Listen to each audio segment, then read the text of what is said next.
नमस्कार, मी Rashmi. Deshonnati news bulletin मध्ये आपलं स्वागत आहे. जाणून घ्या आतापर्यंतच्या ठळक घडामोडी. आम्ही लोकसभेच्या निवडणुकांबाबत कोणी कोणत्या जागा लढवाव्यात तसेच प्रचाराचे तंत्र यावर चर्चा केली असल्याची माहिती उपमुख्यमंत्री देवेंद्र फडणवीस यांनी दिली आहे. राज्यसभेला किती अर्ज भरणार हे उद्या जाहीर करू असेही देवेंद्र फडणवीस यांनी सांगितले. मनोज जरांगे पाटील यांच्या आंदोलनाला पाठिंबा देण्यासाठी आणि मराठा आरक्षण मिळावे या मागणीसाठी आज बीड जिल्ह्यात मराठा समाजाकडून कडकडीत बंद पुकारण्यात आला आहे. बीड शहरात अनुचित प्रकार घडू नये यासाठी पोलिसांचा तगडा बंदोबस्त तैनात करण्यात आला आहे.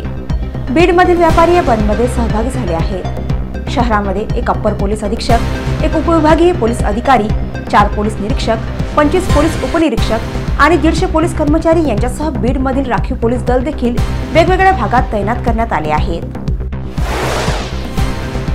छत्रपती संभाजीनगर जिल्ह्याच्या सिल्लोड शहरात सकल मराठा समाजाच्या वतीने बंदची हाक दिल्यानंतर आज बाजारपेठा कडकडीत बंद आहे. सिल्लोड शहरासह परिसरातील सोयगाव, कन्नड, फुलंब्री, खुलताबाद तालुक्यातही व्यापाऱ्यांनी दुकाने बंद ठेवली आहेत.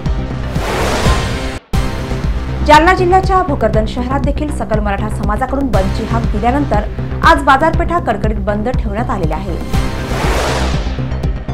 उल्हासनगरच्या हिललाईन पोलीस ठाण्यात शिंदे गटाचे शहर प्रमुख महेश गायकवाड यांच्यावर गोळीबार केल्याप्रकरणी भाजपा आमदार गणपत गायकवाड यांच्यासह 4 आरोपींना उल्हासनगर न्यायालयाने कोठडी सुनावली आहे.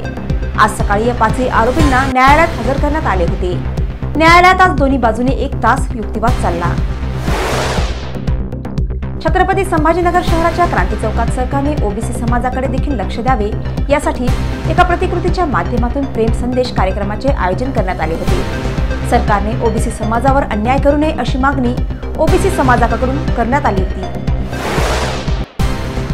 मराठा आंदोलक मनोज जरांगे पाटील यांच्या समर्थनार्थ छत्रपती संभाजीनगरमध्ये सरकारचा निषेध करण्यासाठी क्रांती चौकात आंदोलन करण्यात आले. सरकारने मनोज जरांगे पाटील यांच्या मागण्या मान्य कराव्यात अशी मागणी यावेळी मराठा आंदोलकांकडून करण्यात आली आहे. जालना जिल्ह्यातील मंठा शहरात आरक्षणाच्या मागणीसाठी बंद पुकारण्यात आला आहे. याचबरोबर हे बातमीपत्र येथेच संपलं. पुन्हा भेटूया नवीन घडामोडींसह. नमस्कार. ठळक घडामोडींसाठी देशोन्नती न्यूज चॅनलला सबस्क्राईब करा आणि बेल आयकॉन प्रेस करा.